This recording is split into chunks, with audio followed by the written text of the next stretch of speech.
Home food ఛానల్కి స్వాగతం. ఈరోజు మీకు మష్రూమ్ ఎగ్ బుర్జీ ఎలా చేయాలో చూపించబోతున్నాను. దీనికి కావాల్సిన పదార్థాలు: eggs, olive oil, green chilli, onion, ginger garlic paste, salt, mushrooms, turmeric, cumin, coriander powder, garam masala, red chilli powder and coriander. ముందుగా 2 ఎగ్స్ తీసుకొని దాన్ని బాగా బీట్ చేయండి.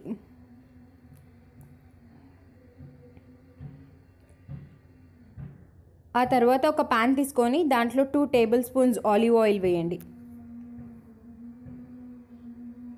తర్వాత 1 గ్రీన్ చిల్లీ, 1 ఆనియన్ వేయండి, సన్నగా కట్ చేసుకుంది. ఇది ట్రాన్స్పరెంట్ అయ్యేంత వరకు సాట్ చేయండి మధ్య మధ్యలో. దీంట్లో ఎగ్స్ వేస్తున్నామండి, అందుకే ఆయిల్ ముందే కొంచెం ఎక్కువ పోసేసాం.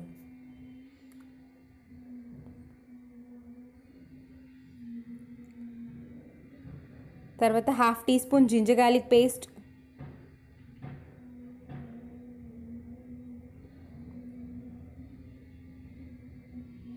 100 గ్రామ్స్ మష్రూమ్స్ కట్ చేసుకునే వేయండి.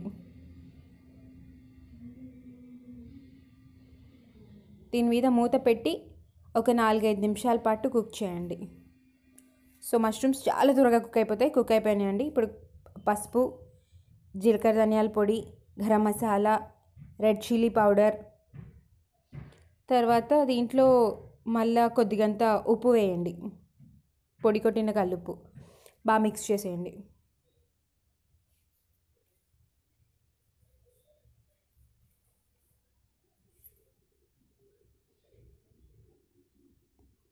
తర్వాత ఇందాక బీట్ చేసుకున్న ఎగ్స్ ఉన్నాయి కదండి, అది దీంట్లో పౌర్ చేసేయండి. బాగా కలిపేసేయండి అండ్ సాట్ చేస్తూ ఉండండి అది బుర్జీ అయ్యేంత వరకు. ఎగ్స్ అంతా పొడి పొడిలాగా అవుతాయండి. మధ్య మధ్యలో సాట్ చేయండి. ఆయిల్ ముందే ఎక్కువ వేసేసామండి, సో ఇప్పుడు ఏం అవసరం లేదు. మీరు కనుక ఆయిల్ ముందు తక్కువ వేసుకుంటే కొంచెం వేయాల్సి వస్తుంది. సో బుర్జీలాగా అయిపోయిందండి. సో పొడి పొడిలాడుతూ ఉంది ఇప్పుడు. అండ్ దీని మీద కొంచెం కొరియాండర్ వేయండి. ఇది సర్వ్ చేయడానికి రెడీ. ఈ వీడియో మీకు నచ్చినట్టయితే లైక్ చేయండి, షేర్ చేయండి, సబ్స్క్రైబ్ అవ్వండి. Thank you.